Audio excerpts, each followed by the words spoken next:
Hello and welcome to Insights from the Akashic Records. This is where we engage with our soul. We're looking at the month of February 2023 and the week of February 6th through the 11th. I'm your host, Jen Duchenne, jenduchenne.com, Akashic Swan Guidance, and I'm using the Illuminating Journey Cards that I created with the guidance of the Akashic Records. I've already asked them what we need to know for this month, so let's just dive in. February, it's a huge month because it is connecting us to March and to all the things that are coming, that are shifting and shaking us around. So let's see what the cards have to say about February. Okay, so the first card is the Zero Soul Portal. Whenever we embrace the idea of zeros, and here my eyes are going to the circle, another zero, here we have another zero. So there's a lot of shapes, those round, open shapes that take different forms. One up is a ring up into the galaxies, the cosmos. Here we have it in water, and of course here we have it with the spiral, the zero, the number, but we also have the spiral. So there's a lot of energy here that speaks to possibilities. And one of the things that is catching my eye is the outside of the ring, right? We have a ring, we have a zero, but there's the outside. It's the boundary, the border, etc., of this space of the nothingness, the everything, the all that is. And when we're entering a space of this new place, so even though it's a new place of exploring, it's also an old place because it's a place we begin in. Things begin in the space of nothing, in the circle of nothing, in the circle of all there is, right? So when we're drawing from a place of all there is, all that has been is also there. All that could be is also there. So it's all there. It's that place of no thing and everything. And so it holds our history, and it holds the possibility, and it holds our many layers of history. It's not just this moment in history, but it's all the moments. So I'm struck by this idea that each of these circles of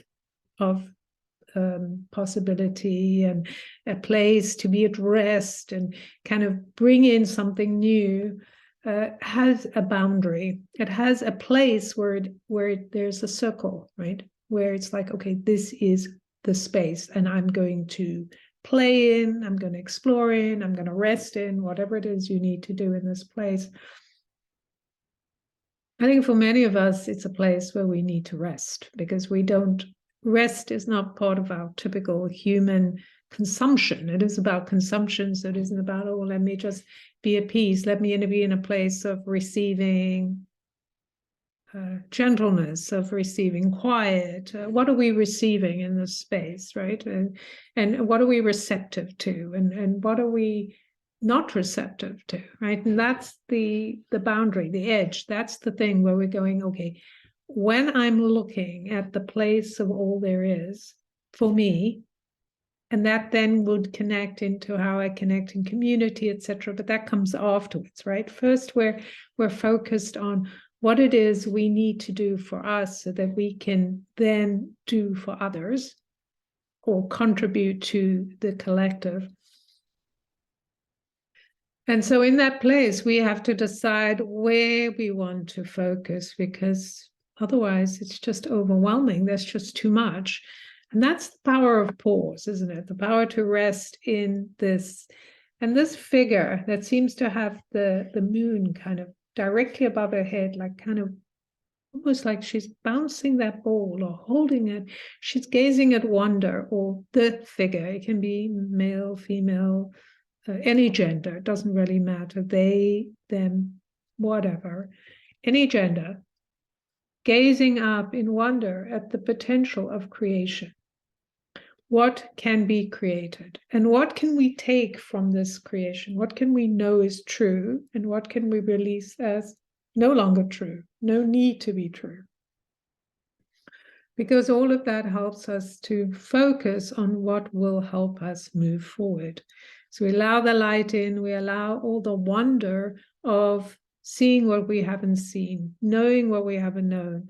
And when we rest in that place, when we are pausing on the edge, as this figure is, relaxed, open, we are allowing the information to come in so we can choose what is relevant to us. And that seems really important now going forward.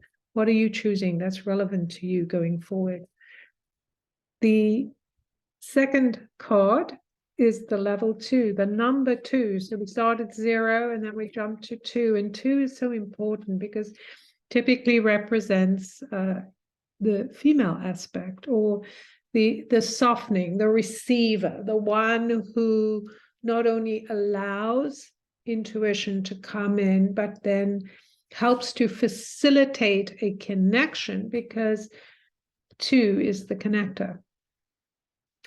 So understanding what you're connecting to is important. Why are you connecting? What is the value to you? Like, so many times we connect to things because maybe we're afraid that if we don't connect to it, we won't have what we need. We won't get our needs taken care of. Or people won't like us, or whatever. Those are all parts of our needs, right? We won't get what we want. Yet when we stay in that sense of boundary, because 2 is, in a sense, about understanding the balance that allows for boundary.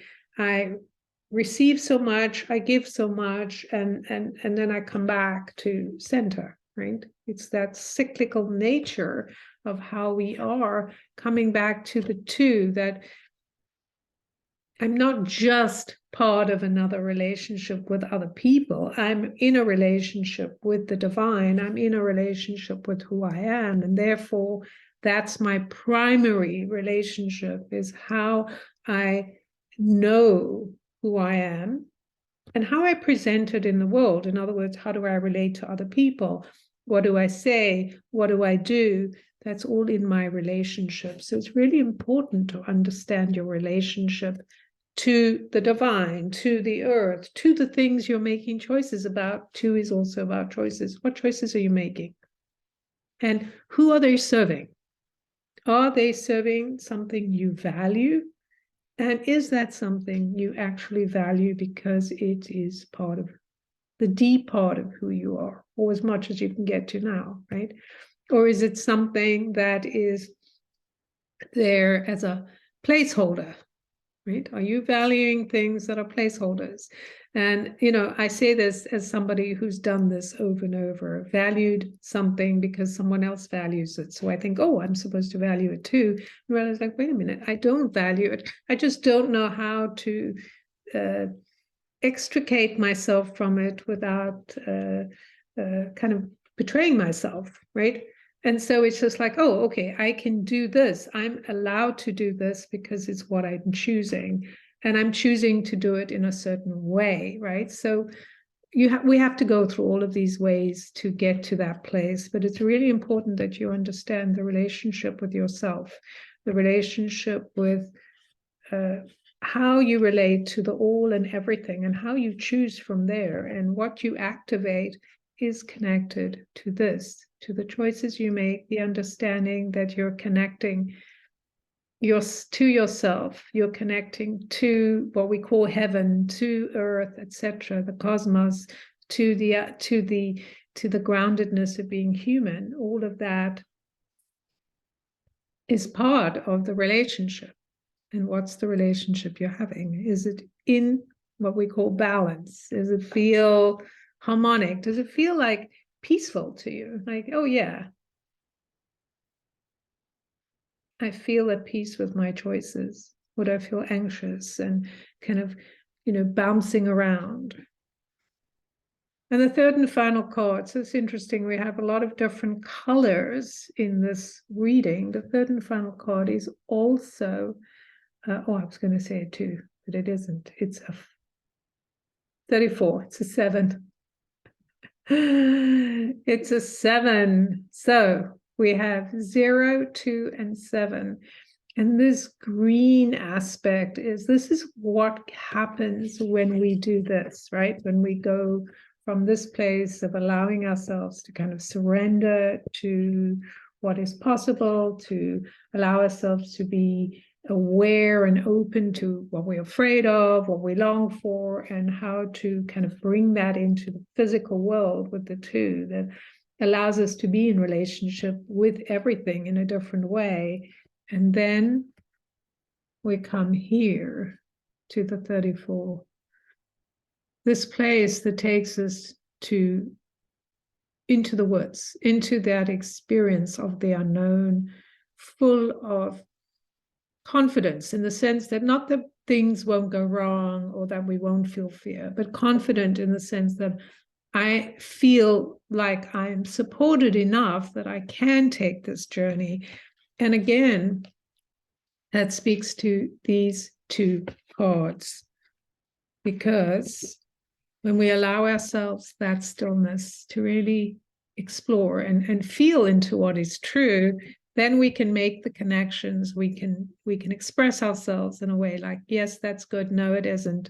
This is what I want. No, I don't want this. This is how I need to be treated, etc. This is how I need to treat you. You know, we increase our listening skills, our intuition, our availability to what is true to us. We move away from things that aren't true for us anymore. We're very clear about it. And so that just takes us into the deeper mysteries, into our soul with this sense like, yeah, I can do this. It's okay. And I'm supported with all of this stuff. And it feels so lush and delicious. And I'm being drawn in such incredible, with such incredible delight. All right. That's it from me this week about February.